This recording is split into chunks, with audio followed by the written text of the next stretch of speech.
خاندانی شیعہ ہیں، دادا پردادا سے شیعہ ہیں، وزیر بھی رہے پاکستان کی کئی پوسٹوں پہ وزارتوں میں رہے۔ پچھلے دنوں انہوں نے مجھ سے کہا کہ جی میں سجدگاہ نہیں رکھتا،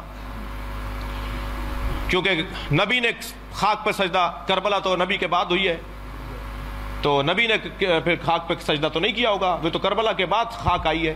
میں نے کہا یہی آپ کی غلط فہمی ہے۔ اور اچھا اس ٹائپ کے جو لوگ ہیں نا، ان کے مزاج میں بولنا ہے، سننا نہیں ہے۔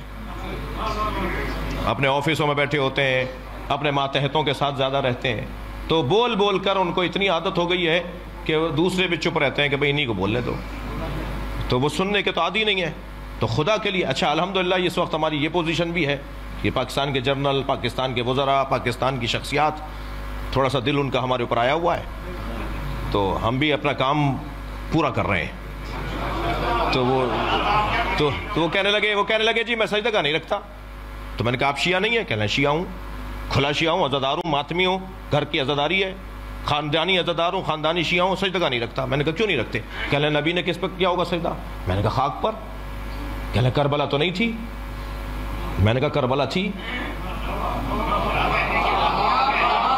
کربلا تو حضرت آدم کے زمانے سے ہے، کربلا کی زمین پر تو حضرت آدم کو اللہ نے بھیجا، حضرت نوح کو بھیجا، حضرت ابراہیم کو بھیجا، ہر نبی کو کربلا بھیجا، اور ہر نبی کا ایک قطرہ صحیح کربلا میں گرایا، ٹھوکر لگی، سر پھٹا، گھٹنا چھلا، پیر کے انگوٹھا چھلا، خون کا ایک قطرہ ضرور نکلا ہے ہر نبی کا۔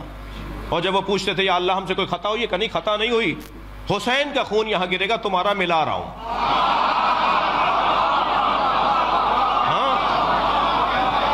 تو پہلی بات تو یہ کلیئر رہے کہ کربلا امام حسین نے ڈھونڈی ہے، کربلا نے حسین کو نہیں ڈھونڈا ہے، کربلا پہلے سے تھی۔ رہ گئی بات خاک پر سر رکھنے کی، تو نبی نے خاک پر سر رکھا۔ صحیح بخاری کی روایت، صحیح مسلم کی روایت، وَجُعِلَتْ لِيَ الْأَرْضُ سُجَّدًا، اللہ نے میرے لیے خاک کو سجدگاہ بنایا ہے۔ یہ صحیح بخاری کی روایت، صحیح مسلم کی روایت۔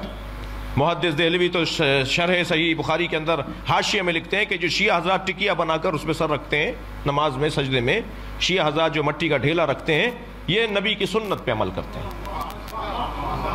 جی ہاں، صحیح بخاری کی شرح میں لکھا ہوا ہے کہ شیعہ نبی کی سنت پہ عمل کرتے ہیں۔ تو خاک پر سجدہ تو سرکار بھی کرتے تھے۔ پھر میں نے ان کو ایک مولا علی کا فرمان سنا دیا، جس کے بعد ان کا پیغام آیا کہ جی اب کلیئر ہو گیا اور اب میں سجدہ رکھا کروں گا۔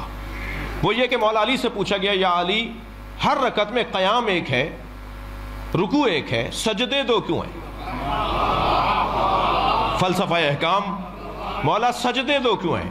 تو مولا نے قرآن کی آیت پڑھی کہ سجدے دو اس لیے ہیں کہ جب تم پہلا سر سجدے میں رکھتے ہو، پہلے سجدے کے لیے سر رکھتے ہو خاک پر، تو قرآن پکار کر کہتا ہے منہا خلقناکم، تم اسی مٹی سے بنے ہو۔ اور جب دوبارہ سر رکھتے ہو تو آیت آگے بڑھتی ہے وَفِيهَا نُعِيدُكُمْ، اسی مٹی میں واپس جاؤ گے۔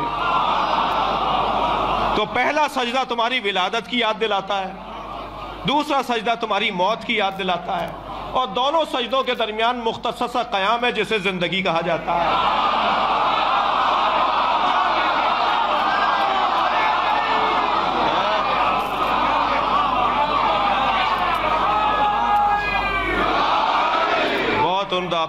بہت بہت شکر گزار ہوں۔ بس ایک جملہ میرا بھی اس میں، مولا کا فرمان یہاں رک گیا۔ یہ جو دو سجدوں کے درمیان مختصر قیام ہے، اسے زندگی کہتے ہیں، جو استغفار پر مشتمل ہے۔ صلوات پڑھیں گے محمد و آل محمد پر۔